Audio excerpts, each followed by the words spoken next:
Muy buenas, menudo Gran Premio de España que tuvimos con polémicas, con diferencias en los ritmos, en las degradaciones, con adelantamientos en pista, tuvimos de todo, así que por supuesto íbamos a hacer un buen análisis, primero con los datos que nos van a ayudar a entender cuál era el ritmo real, la degradación real, las estrategias buenas, las no tan buenas, y así pues dejamos de lado esa parte subjetiva de opinión y percepción de cada uno y nos centramos en lo que realmente pasó en la pista, y luego pasaremos a analizar las maniobras, mezclando esa parte subjetiva de que a uno le parecerá sanción, a otro no, a uno le parecerá muy grave, a otro menos grave, pero basándonos también en los documentos oficiales de la FIA que también tienen bastante que criticar en este caso. Así que en este vídeo vamos a analizar como siempre el Gran Premio de España enfocándonos lo más posible en los datos de forma objetiva, aunque después con esto cada uno se pueda construir su propia opinión.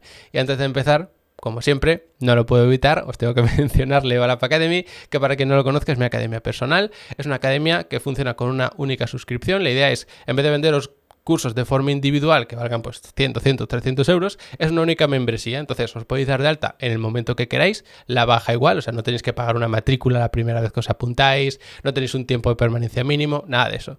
Si ahora en junio que empieza el verano y demás tienes tiempo, pues te puedes apuntar ahora en junio, cuando no vayas a tener tiempo lo cancelas y el día de mañana, cuando vuelvas a tener tiempo o ganas o lo que sea, vuelves a retomar donde lo dejaste. Puedes ir marcando los cursos como pendientes, los que te vayan interesando, y así, pues mira, estoy viendo este curso, pues lo marcas como que lo estás viendo. Te das de baja porque no tienes tiempo. Luego vuelves, sin ningún problema, te metes en tu cuenta, activa la suscripción y ya está. Puedes seguir viendo los cursos por donde lo dejaste. Así que es la forma pues, más económica, o sea, no vais a encontrar nada parecido por este precio y además sabéis que siempre lo vais a tener disponible. Si tenéis cualquier duda, cualquier pregunta, me lo podéis hacer a mí. Solo por resumiros, tenéis curso, tenéis masterclasses, tenéis descargas, tenéis soporte para las dudas, tenéis atas de Sim Racing con vídeos explicativos, tenéis certificados, todo lo que os puede ocurrir, yo creo que lo tenéis por ahí. Y si os falta algo y echáis de menos algo, pues me lo decís, que como lo gestiono yo todo, pues trabajaré para daros esas pequeñas cosas que quizá todavía no tenéis por allí. Y hecha esta presentación, como siempre, vamos con los datos. Estos datos, ya lo sabéis, los saco siempre después de cada carrera para hacer entre todos un buen análisis de forma objetiva. Vamos a empezar por un resumen de los neumáticos, de las degradaciones y todo esto, ¿vale? Luego ya pasamos a analizar pues la zona media con Alonso, Hülkenberg, con la Pinto y demás, las estrategias también de Verstappen, los ritmos de arriba, todas estas cosas y luego ya vamos con la tablet analizando las polémicas y todo esto. Entonces, empezando por las estrategias de carrera. Como veis, muchísimas vueltas con el neumático blando, muchísimas vueltas con el neumático medio, muy pocas con el neumático duro y de hecho la mayoría de ellas, o casi la mitad de ellas, bajo régimen de safety car. Fue el caso de Verstappen, que como digo, luego lo analizaremos detalladamente, pero es curioso porque los pilotos iban a 2 paradas, luego fueron 3 por el safety car. En el caso de Verstappen iba a 3 paradas, que fueron 4 por el safety car, y prefirieron parar 2 o 3 veces en vez de poner el neumático duro. Es interesante porque las condiciones en Barcelona eran de mucho calor y de muchas curvas rápidas, por eso el desgaste era tan alto. Sin embargo, el neumático duro no rendía lo suficientemente bien como para que te compensase. Por ejemplo, Hülkenberg, si no me equivoco, dio 36 vueltas con el neumático medio. Unas vueltas que analizaremos porque merece mucho la pena analizar las vueltas de Hülkenberg. Si pusieras el neumático duro, la conclusión a la que llegaron los equipos es que a lo mejor podías estirar un poquito más tu stint, pero la diferencia de tiempo era tan grande que no te merecía la pena. Y es interesante porque otra cosa que vimos, sobre todo en el caso de los McLaren, es que si cuidabas mucho los neumáticos en las primeras vueltas, las primeras 5 o 10 vueltas, en función de si era el blando o el medio, después podías apretar todo lo que tú quisieras. Es como que cuidando los neumáticos al principio, después podías tirar mucho. Que esto pasa siempre, pero en Barcelona fue como todavía más exagerado. Entonces, si cuidabas los neumáticos al principio, que en el caso de un neumático duro tendrías que ir metiéndolos en temperatura, luego aguantarían tanto incluso como un neumático duro. Por eso no terminaba de merecer la pena. Al final Verstappen se vio obligado a poner el neumático duro, ahora lo comentamos, pero eso es otro tema aparte. Interesante esto, porque cuando nos volvemos a encontrar un circuito en el que el neumático duro sea el C1 y tengamos muchas curvas de mucha velocidad, como es el caso de Silverstone, veremos si otra vez los equipos renuncian a ese neumático duro. Porque si no vas a utilizar ese neumático duro, es interesante ver qué otros neumáticos utilizas en libres y en clasificación, porque los que te queden serán los disponibles para carrera. Esto cobró especial importancia en Barcelona y seguro que cobra especial importancia en otros circuitos. Y dicho esto, vamos con las estrategias de la parte media, que si Alonso, que si Hülkenberg, que si Colapinto, todos estos. Empezando por el caso de Alonso, que yo sé que la mayoría es el caso que quizá más os interese. Alonso para en la vuelta número 14 y es relativamente pronto, pero es más tarde que Hülkenberg, por ejemplo, para un poquito antes que Hamilton, para una vuelta después que Colapinto, es decir, una parada normal. Y podía parecer que con esto Había otros pilotos que haciéndole un undercut se le podrían colar, que no iba a poder pelear con ellos, que él debería haber hecho un undercut para pasarlos. Encima tuvo ese bloqueo en la curva 5 que fue largo, que es verdad que pues ahí las condiciones eran complicadas para mantener el coche en pista, pero no dejó de ser un error suyo, aunque comprensible. Y ahí bloqueó, perdió un par de posiciones, pero luego la realidad es que tampoco influyó mucho. Si os fijáis, Alonso estaba por detrás de Hülkenberg, que lo tenemos por aquí, y es verdad que adelanta a Gasly, pero cuando Gasly para y se queda en este momento detrás de Hadjar porque Hülkenberg para. Y después de todo el lío, tenemos aquí a Hülkenberg, aquí a Hadjar, y al final de la carrera vemos como Alonso aparece por aquí detrás de Gasly, que fue detrás de él toda la carrera, detrás de Hadjar y detrás de un Hülkenberg que hizo un carrerón espectacular y que también merece la pena analizar. Así que en ese caso creo que la estrategia de Alonso no fue mala. En el caso de los McLaren, por ejemplo, que alargaron más su parada, tampoco, porque ellos tenían la carrera controlada. Y el único cambio estratégico grande que pudimos ver es el de Verstappen, que ahora lo analizamos. Entonces, en el caso de Colapinto, por ejemplo, que para una vuelta antes, acortan mucho el stint del neumático medio. A ver, está claro que Colapinto todavía no está adaptado al coche 100%, ni para competir en clasificación con Gasly, ni para gestionar una carrera con tantas temperaturas y tanta degradación como es esta. Pero es que tampoco se le puede pedir que ya sea un super piloto tan completo como para dominar todas estas cosas. Entonces, sí, es verdad que Colapinto todavía no está a la altura de Gasly, creo que es imposible pedirle algo así, pero tampoco es que su estrategia fuese demasiado mala. De hecho, parando pronto con el medio, podías apurar más este neumático blando, y es verdad que al final sale el safety car, que lo cambia todo un poco, pero sinceramente la estrategia con Colapinto no era mala. Si nos venimos aquí abajo y lo ponemos a él de forma individual para comprobar su ritmo, que lo tenemos por aquí, fijaos cómo es muy regular en estas vueltas, pero porque también se encuentra mucho tráfico, si te doblan pues también tienes que perder mucho tiempo, entonces por eso acortaron tanto el stint. No es lo mismo hacer unas primeras vueltas muy tranquilo y luego poder apretar un poquito, que no tener que estar prácticamente todo el stint peleándote con otros pilotos, perdiendo mucho tiempo. Esto desgasta mucho los neumáticos, y es verdad que aquí pone el neumático blando, va bastante mejor, aquí ya con el limpio. Muy bien la constancia además en estas 5 vueltas, pero luego ya sale todo el tema del safety car y demás. Entonces, al final yo creo que con Colapinto tampoco puedo hacer mucho más, en clasificación sale más atrás, y la estrategia del equipo Alpine tampoco me parece especialmente mala, porque no me pareció especialmente mala ninguna. En el caso de Hülkenberg cambia un poco la historia, y es que lo paran muy pronto. La típica de tirar un undercut. Tiene dos formas de interpretarse. Uno, que ha intentado tirar un undercut. Dos, que ha intentado defenderse después de degradar y desgastar tanto los neumáticos en las primeras vueltas por culpa de su pelea con Alonso. Porque igual que os decía que en las primeras vueltas es importante conservar para luego alargar el stint, si destrozas tus neumáticos o los sobrecalientas mucho en las primeras vueltas, luego te va a ser muy complicado estirar ese stint. Entonces, como en esta pelea ambos sobrecalentaron sus neumáticos, lo que hace el equipo Sauber, en mi opinión muy inteligentemente, es parar prontito a Hülkenberg, y luego es verdad que sale prácticamente en el mismo sitio, porque sale por detrás de Gasly, está detrás de Hadjar, pero a Gasly lo pasa en pista, a Hadjar lo pasa aquí ya con el lío de todo el safety car y todo eso, y al final además termina pasando a Hamilton. Por lo tanto, bien Sauber con esta primera parada sobre todo, pero luego muy bien Hülkenberg aguantando todo este stint con el neumático medio, gracias sobre todo a conservar en las primeras vueltas y luego por supuesto con los adelantamientos en pista. Así que para mí la carrera de Hülkenberg inmejorable. Bien Sauber, pero sobre todo mérito de Hülkenberg. Y ya pasamos al caso de Verstappen, que es una estrategia curiosa. Vamos a verlo aquí porque si lo vemos solamente con los pilotos de arriba yo creo que va a quedar más claro. Vamos a ir desactivando todos los pilotos y vamos a dejar solamente a Verstappen con los dos pilotos de McLaren. Y este gráfico, por si es la primera vez que veis mis análisis y demás, porque siempre los saco a colación, es un gráfico que nos dice la distancia que hay entre los pilotos. Entonces, si veis que la línea de arriba es naranja discontinua, es la de Piastri, pues está siempre en el cero, significa que si la distancia del primero es cero, es que él es el primero. Después teníamos aquí a Verstappen, luego tenemos aquí a Norris, y como veis las líneas se van alejando y acercando entre sí. ¿Por qué me parece tan buena la estrategia de Red Bull, que fueron a 3 paradas? Porque estaba claro que no podían hacer nada. En estas primeras vueltas intenta apretarle un poquito Verstappen. También es cierto que aquí sobrecalentaría los neumáticos, pero luego está a 1.36, 2.0, 2.5, 3, es decir, estaba perdiendo medio segundo por vuelta. Aquí. Ahí es cuando también huele sangre Norris, empieza a apretar. Verstappen no le pone mucha resistencia y de hecho en la siguiente vuelta para. Y fijaos cómo va recortando. Verstappen está a 24.5, 23.3, 22.7, 21.8, va recortando uno, incluso más de un segundo, casi 2 en algunas vueltas. Aquí ya, por supuesto, porque Piastri para. Entonces, viendo el ritmo, Era imposible pensar que Verstappen iba a poder aguantar toda la carrera así. Sin embargo, con esta estrategia de ir a otra parada, después, por supuesto, aquí sigue recortando mucho porque vuelve a parar, hasta que más o menos se atascan por aquí. Aquí vuelve a parar y para mí la clave está aquí. Y es que Verstappen sale a 1 segundo de Norris.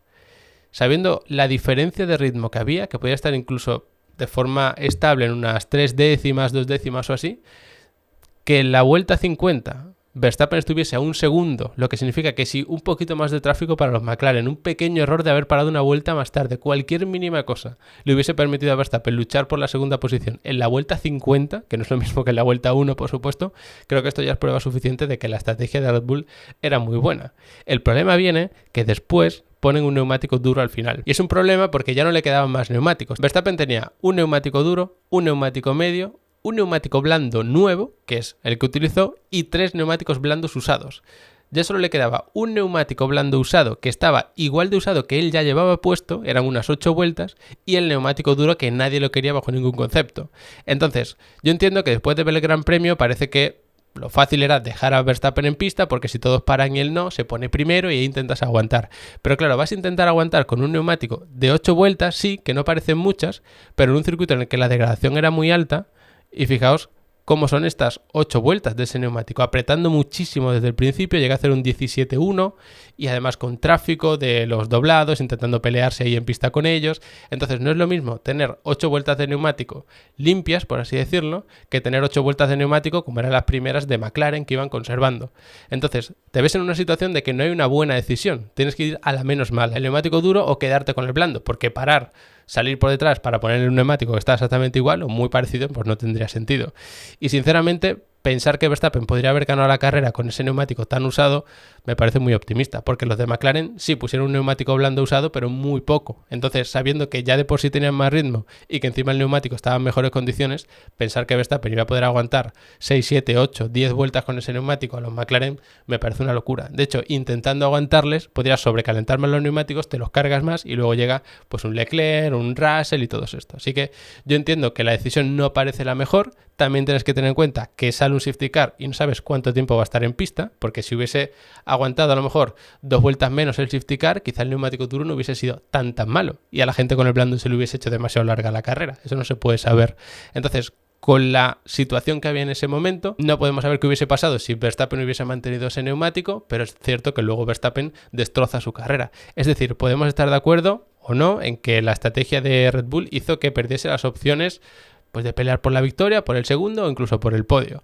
Pero pensar que el equipo Red Bull fue el que hizo perder tantas posiciones a Verstappen me parece absurdo, sobre todo viendo lo que hizo Verstappen al final. Es decir, si el equipo por estrategia te hace perder 1 o 2 posiciones, pero tú pierdes 5 por un incidente que no tiene ni pies ni cabeza, pues lógicamente eres tú el que ha perdido más puntos y más posiciones. De todas formas, ahora analizamos mejor los incidentes. Ya por terminar, comparando el ritmo de los de arriba, queda claro que McLaren era mucho más rápido que el resto. De hecho, si comparamos aquí el tiempo de Piastri, que era el McLaren que iba con aire limpio y demás, fijaos que en las primeras vueltas era imposible seguirle el ritmo. En el primer stint, pues al final unas 4 décimas, al principio más. Luego es verdad que como va con una estrategia cambiada, pues es complicado, pero yo diría que unas 2-3 décimas mínimo por vuelta, viendo las vueltas de aire limpio, era lo que le estaba sacando. Si ahora comparamos, por ejemplo, a Leclerc, que fue de los otros el que mejor iba, que lo tenemos por aquí, fijaos que en el primer stint también mucho peor.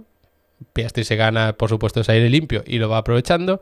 Y en las primeras vueltas más o menos igual, pero luego se ve como el Ferrari va degradando un poquito más, pero también porque había puesto antes ese neumático. Entonces estas vueltas son un poco engañosas porque aquí estaba conservando mucho Piastri, mientras que Leclerc sí que quería apretar un poquito más para poner nervioso a Verstappen, que al final, cuando el piloto de delante se la juega, tú tienes que apretar para ver si eres capaz de aprovechar la situación si a él le sale mal. Aún así, está bastante cerca Ferrari, no es una enorme diferencia, en las últimas vueltas sí que se vio bastante más, porque aquí ya vemos incluso 2 segundos de diferencia, segundo y medio, es mucho, pero el ritmo real yo creo que podría estar incluso parecido al de Red Bull. Y luego tenemos el caso de los Mercedes, que podemos comparar, por ejemplo, al propio Leclerc con Russell, que en este caso es el único que pudo completar la carrera, y fijaos que de forma más o menos estable, incluso con Russell parando unas vueltas más tarde, Russell 24, Leclerc 20-0. 3-4 décimas también le estaba sacando. Así que, mientras que el ritmo de Verstappen es un poco incógnita por esa estrategia diferente, si lo sacamos de la ecuación, tendríamos primero claramente a McLaren, después a Ferrari y después a Mercedes. Al menos en un circuito de mucha curva rápida y de mucha degradación. Y dicho ya todo esto, pasamos de los datos y de los gráficos y vamos a analizar las maniobras y las justificaciones o no justificaciones de la FIA. Como no puede ser de otra manera, vamos con la salida. Muy buena salida de Hülkenberg, por supuestísimo, que vemos por aquí a uno de los Sauber, por aquí el otro, mucho lío en esta parte media, la verdad, pero nos vamos a centrar en este caso en Leclerc, que se cuela entre Hamilton y Antonelli, que lo tenemos por aquí en una salida espectacular porque apenas se ve hueco, pero él se lo fabrica. Y fijaos cómo aquí se vuelve a dividir en dos. Tenemos los que van por la parte interior, los que van por la parte exterior, con algún loco de por medio, como fue el caso de Leclerc. A partir de ahí, pues Norris intenta abrirse para cubrirse también de Verstappen, que no lo tenga muy fácil, pero aunque Verstappen llega un poquito por detrás a la frenada, la apura mejor y fijaos cómo se pone por delante ya en la salida. Algo que le viene muy bien a Piastri, por supuesto, porque se queda solo en esta primera vuelta, mientras que Norris se va peleando con Verstappen y él ya puede ir rodando tranquilamente. Es interesante también la salida que hace Hamilton, porque si os fijáis, Leclerc sale mucho mejor que él, pero él aprovecha el exterior, sabiendo que aquí Russell se va a quedar atrapado con estos dos, y él apura el exterior para ponerse aquí a la par que Verstappen y al final se queda con la posición. Bien Piastri, que lo único que tenía que hacer era aguantar la posición, pero esto es bastante más fácil decirlo que hacerlo, ya lo sabemos. Bien también Verstappen, que aprovecha la situación por el exterior, y también Hamilton, que parece que ganar la posición es solo tener el interior, apurar la frenada, pero en este Gran Premio de Barcelona, como además el circuito es muy ancho y la primera curva es hacia la derecha y luego la siguiente hacia la izquierda, quien está por fuera en la primera curva tiene un radio mayor, puede ir a más velocidad y luego además estar por dentro en la siguiente curva, que es la 2. Así que muy bien Hamilton en este caso, muy bien también Verstappen, por supuesto los primeros metros de Leclerc también espectaculares, y también por supuesto Hülkenberg, que lo tenemos por ahí perdido pero que tiene mucho mérito. Y dejando la salida de lado, que yo creo que tampoco hubo mucha polémica como tal, vamos a analizar las diferentes maniobras. Este que tenemos aquí es nuestro amigo Leclerc, que está detrás de Verstappen en la resalida después del safety car. Entonces vemos aquí a Verstappen como se va abriendo mucho, y recordad que Verstappen, uno, llevaba el neumático duro, que tiene menos agarre y tarda más en calentarse, o dicho de otra forma, se enfría más, y dos, estuvo reportando por radio ya a mitad de carrera que su coche era muy complicado de conducir por esas vibraciones de las suspensiones, sobre todo al pasar por los pianos. Y es que esto es un piano, pero luego en la zona verde lo que hay es como una especie de sierra que hace rebotar mucho el coche. Entonces Verstappen, con ese neumático más frío y más duro, que tiene menos agarre, se va abriendo por aquí hasta que llega a pisar, aunque no se aprecia aquí del todo bien, la zona verde. Entonces ahí es cuando empieza a perder el control. Aquí seguramente no llegó a dañar el suelo del coche, pero estuvo a punto, y ahí es cuando ya parece que pierde el control por completo. Sí que es cierto que la situación es muy complicada de Verstappen. Lo que no podemos hacer es que cada vez que él comete un error y pierde el coche, pero luego lo recupera, solo se alabe que lo ha recuperado y no se ponga también hincapié en que ha perdido el coche. Que por supuesto las condiciones son muy difíciles, que el equipo le puso un neumático que era muy complicado de ir con él, sobre todo una resalida del safety car y demás. Pero al fin y al cabo, si él no se hubiese subido tanto en esta parte verde del circuito que te hace rebotar tanto, no hubiese arriesgado tanto y no tendría que haber hecho la salvada que hizo. A partir de aquí viene la polémica, y es que Leclerc se pega detrás de él, justo se abre, se pone en paralelo y a partir de aquí le va adelantando. Pero no le adelanta recto hacia allá, sino que le adelanta recto, pero no paralelo al circuito, sino recto hacia la izquierda, poco a poco. Se pone por delante, por supuesto, esto es el alerón delantero de Verstappen, se pone por delante y ahí es cuando llegan a tocarse. Entonces, ojo, la cosa no es que Leclerc gira hacia la izquierda, sino que como vemos aquí, el coche de Verstappen va hacia adelante paralelo al circuito y el de Leclerc va recto, pero no paralelo al circuito. Sin que ninguno de los dos haga un extraño, pegue un volantazo ni nada, se terminan tocando, con Verstappen yendo recto hacia allá y Leclerc yendo recto hacia allá. Es decir, no confundir trayectoria recta con trayectoria paralela al circuito. Que esto quizá no lo termina de explicar bien la FIA, pero bueno, es a lo que se termina de resumir, y esto sí que no lo criticaría yo tampoco de la FIA, que por supuesto emitieron un comunicado y lo explican perfectamente. Así que, como además Leclerc, que podría ser un poco más culpable porque es el que se va abriendo, ya estaba por delante, y en esta Fórmula 1 actual se le da mucha prioridad al que va adelante, pues no es sancionable para Leclerc. Y aquí lo de siempre, te podrá gustar más o menos la normativa, pero es la que hay. Son bastante flexibles con estas cosas, no son muy estrictos, entonces este tipo de choques no se sancionan. Se podría haber sancionado a Verstappen porque va por detrás, pero él va paralelo al circuito, así que tampoco se le puede exigir otra cosa, y se podría haber sancionado a Leclerc porque es el que va recto, pero hacia afuera, pero como va por delante tampoco. Y así es como se resumiría un poco la maniobra. Fijaos en el momento del contacto, que Verstappen sigue paralelo, mientras que Leclerc se va cruzando un poquito. Recuerda un poco aquel choque que hubo entre Checo Pérez y Carlos Sainz en Azerbaiyán, pero bueno, salvando las distancias, por supuesto. Y luego llega la siguiente maniobra, que por supuesto yo os la estoy poniendo aquí con el dibujito, las fotos y demás, pero luego vamos a analizar lo que dice la FIA, que no tiene desperdicio.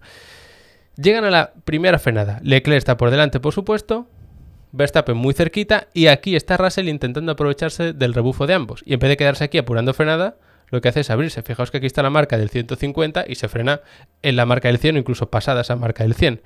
Ahí fijaos cómo Verstappen se abre lo máximo posible para intentar hacer la del lacito toda la vida, que Leclerc vaya por aquí y él se cuela, pero Russell también ve esa maniobra, se queda por el interior y aquí viene el descalabro de la norma absurda de siempre, de lo del vértice, el no vértice. Recordad que esto es la curva número 1. El vértice de la curva número 1, cuando tú estás en una vuelta lanzada, normal o en clasificación, no está en absoluto aquí ni tampoco aquí, está más atrás, porque la siguiente curva es hacia la izquierda. Entonces lo que haces es entrar muy abierto, la atacas tarde para estar más abierto para la siguiente, sin subirte tanto a este piano, pero nos entendemos. El vértice está aquí atrás. ¿Qué pasa? Que cuando se llega al supuesto vértice, aunque lo pongamos aquí en medio, estos dos ya se han chocado. Entonces, ¿qué vértice vas a mirar? No tiene sentido. Y es que la norma del vértice nunca tiene sentido, porque no puedes analizar un único punto de la curva. Tienes que analizar la curva completa, quién iba por delante, quién iba por detrás. Pues resulta que aquí Russell iba un poquito por delante, en la entrada curva y en el momento de empezar este piano interior, que ahora los de la FIA le han dado por llamar a eso vértice, como si el vértice de la curva estuviese aquí. Pero bueno, el caso es que Russell va por aquí, Verstappen va por fuera, se produce un choque porque además Russell se encuentra con Leclerc, entonces no puede completar su adelantamiento por el interior, y aquí se chocan, Verstappen se va largo, le gana la posición y se queda por delante. Y es cuando viene la polémica del equipo Red Bull, que le pide que devuelva la posición y demás. A alguno os parecerá sancionable, a otro no sancionable, que no está bien, que está mal. Pero lo que tenemos que hacer, nos gusten más o menos las normativas, es analizar lo que nos dice la FIA sobre ello. Y aquí es cuando empieza el lío, porque por supuesto, un poquito más adelante, vemos como Verstappen ya está por delante, pero se han chocado, Verstappen se abre y al final le termina ganando la posición. Y luego ya es cuando viene el lío de Verstappen, que le devuelve la posición, que no se la devuelve. Aquí está Russell, bastante lejos de Verstappen, como para intentar un adelantamiento en la curva 5, que es la que hay a continuación, pero Verstappen levanta, deja que pase, y ahí aparece otra vez Verstappen y se chocan. Y yo en un primer momento pensé, bueno, a lo mejor he intentado hacer la típica del listo, vamos a decir, que es dejo pasar, pero justo freno más tarde y te vuelvo a ganar la posición y ya te he dejado pasar. Lo que pasa es que te vuelvo a adelantar, que no tendría mucho sentido, igualmente, porque eso no es dejar pasar.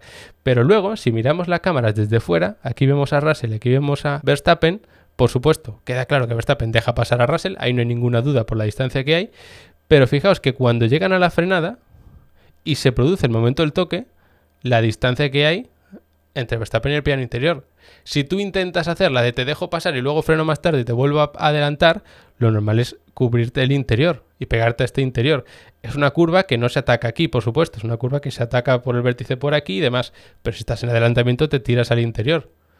Pero no es el caso. Verstappen, como además recoge el documento de la FIA, deja pasar y luego en este tramo que es de frenada acelera y se choca contra Russell. ¿Es intencionado? Hombre, yo entiendo que sí, porque si tú lo que querías era volverte a poner por delante adelantando, te pegas al interior, no vas a por él, no a mitad de pista, pero casi. Entonces, por eso creo que sí que es intencionado. Que luego además, en las entrevistas de fuera, le preguntan a Verstappen si ha sido intencionado o no, además creo que se lo preguntan de una forma bastante respetuosa, y dice, ¿cambia algo? Hombre, pues claro que cambia algo. Si haces un choque intencionado, la sanción es mucho mayor que si es un choque no intencionado, como es obvio. Pero bueno, dejando esa parte, los documentos de la FIA que no tienen desperdicio. Empezando por uno que no tiene que ver con esta maniobra, con un piloto que no tiene nada que ver, que es Liam Lawson. No further action. Y leemos el no further action. En este caso es contra Berman. Para quien no contextualice, Berman estaba por delante, y en la curva 1, el coche 30, que es Lawson, se tira por el interior y choca con Berman. Hubo un contacto mínimo, según ellos, que habría que ver de cuánto tiene que ser el contacto para que no sea mínimo, durante ese intento. Pero como el coche 87 pilló la escapatoria y al final se quedó con la posición, no hay sanción. Es decir, tú me estás diciendo que si intentas adelantar, le chocas y no consigues adelantar, no hay sanción. Porque se han quedado las posiciones tal cual. que ese intento de adelantamiento que ha terminado en choque no se sanciona porque ese coche se ha quedado por delante. Y si tiene daños a posteriori y se resulta que has dañado un poco el suelo pero se ha quedado por delante y luego poco a poco va perdiendo ritmo, es que es un sinsentido esto de la FIA. Porque siempre que hay un choque y es provocado por el piloto que va detrás, se sanciona. Recordad que la FIA siempre ha dicho, no se va a sancionar las consecuencias del choque, pero sí hay choque o no. Pues en este caso hay choque y no hay sanción. Cuando claramente ha sido culpa del coche 30, que es Lawson, que ha intentado adelantar, no estaba ni de lejos por delante en el vértice, se ha chocado y como se ha quedado por detrás no hay acción, no hay sanción. Esa es la primera. Después tenemos la de Leclerc, que esto para mí sí que está bien explicado, por supuesto, os lo digo siempre, tal y como criticamos lo malo hay que decir también lo bueno. Y en este caso dice que ambos pilotos pudieron evitar esa colisión y es un poco lo que os decía antes, uno va en línea recta, el otro también, pero uno paralelo al trazado y el otro no. Entonces al final esas líneas rectas terminan juntándose y se chocan.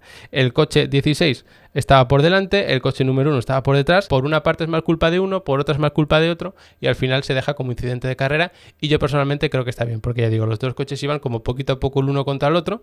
Verstappen por detrás, pero paralelo al circuito. Leclerc ligeramente contra Verstappen, pero en línea recta y por delante. Por eso creo que no es sancionable para ninguno. Y aquí ya empieza el descalabro absoluto y una vez más tenemos cosas sin ningún sentido. Esto es el comunicado de la FIA en el que explican por qué no iban a sancionar a Verstappen aunque no le hubiese devuelto la posición a Russell. Es decir, incidente de la curva 1, no el incidente de la curva 5. El coche 63 intenta adelantar al coche 1 por el interior de la curva 1, mientras que el eje delantero del 63 estaba por delante del espejo del coche 1, que parece que lo del espejo es la nueva forma de evaluar si uno está por delante o no. En el vértice, lo hemos visto antes, aquí no hay vértice, porque cuando llegan al supuesto vértice real de la curva, estos dos ya se han chocado. Pero bueno, cuando llegan al vértice, el coche 63 estaba por delante del espejo del coche 1, su tren delantero. Entonces se considera que el coche 63 estaba por delante. Momentáneamente el coche 63 pierde el control y choca con el coche 1, forzándole a irse largo y pillando la escapatoria. El coche 1, que es el de Verstappen, os recuerdo, pilla la escapatoria y se queda por delante. Se reincorpora en la curva 3 delante del 63. Como el coche 1 ha sido forzado para irse por fuera por la pérdida de control del otro coche, que es Russell, se entiende que no lo ha hecho queriendo y que se queda tal y como está. Siempre el que estaba por delante en el vértice tenía la opción incluso de echar de pista al otro. Resulta que si lo echas de pista deliberadamente, lo puedes echar, no hay problema. Pero si es por una pequeña pérdida de control, que también habría que analizarlo, y le echas fuera, él tiene el derecho a adelantarte. Me estás reconociendo con tu norma absurda del vértice que Russell estaba por delante, por lo tanto tenía derecho a la posición. Y que por culpa de haber perdido el control, hay un pequeño toque con el coche 1 y eso le permite al coche 1 salirse de la pista y ganar ventaja. Sinceramente, no hay por dónde pillarlo. Es un absurdo. Aparte de que este documento se lo podían haber ahorrado porque al final le dejó pasar y demás. Es decir, generas un documento que en vez de aclarar las cosas crea más caos. Y no solo dentro del equipo Red Bull, que si le tenía que haber dejado la posición, que si no, sino dentro de la propia Fórmula 1.